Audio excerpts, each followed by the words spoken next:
బొంద పెడతాం, మీకు గోరి కడతామని చెప్పేసి జనగామ జిల్లా కేంద్రంలో ఉద్యోగుల జేఏసీ ఆధ్వర్యంలో మహాధర్నా నిర్వహించారు. ఉద్యోగులకు పెండింగ్ లో ఉన్న 6 డిఏలను వెంటనే మంజూరు చేయాలని, సిపిఎస్ ను రద్దు చేసి ఓపీఎస్ పునరుద్ధరించాలని జేఏసీ జిల్లా అధ్యక్షుడు కాజా హరీష్ డిమాండ్ చేశారు.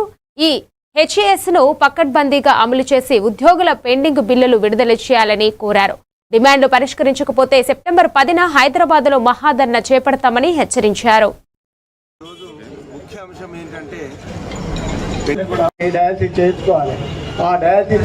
ఈరోజు రాష్ట్ర అధ్యక్షుల వారి పిలుపు మేరకు మహాధర్నా కార్యక్రమాన్ని జనగామ జిల్లా నడిగొడ్డున చేయడం జరుగుతుంది.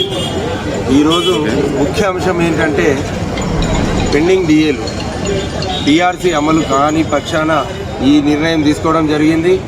సిపిఎస్ మరియు ఈహెచ్ఎస్ అమలు మనసులో ఉన్న బాధ వెలబుచ్చుకోవడానికి ప్రభుత్వ అధికారుల దగ్గరికి వెళితే ముఖ్యమంత్రి గారి ఆదేశాలను కూడా పక్కదోవ పట్టిస్తున్న అధికారులు ఈరోజు ఉద్యోగులను రోడ్డెక్కించే కార్యక్రమానికి పూనుకున్నారు. అది మంచిది కాదని ప్రభుత్వానికి తెలుసు. మన రాష్ట్ర ముఖ్యమంత్రి వర్యులు రేవంత్ రెడ్డి గారికి తండ్రి స్థానంలో ఉన్నారు.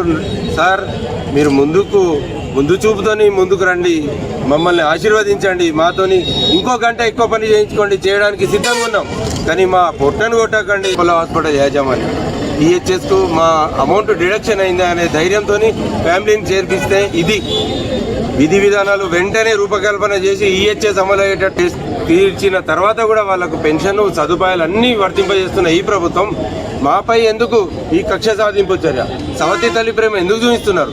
ఇప్పటికైనా మమ్మల్ని మీ పిల్లల్లాగా చూడండి, మమ్మల్ని దీవించండి, ఆశీర్వదించండి అని మేము ఈ వేదిక ద్వారా మిమ్మల్ని విన్నవించుకుంటున్నాం.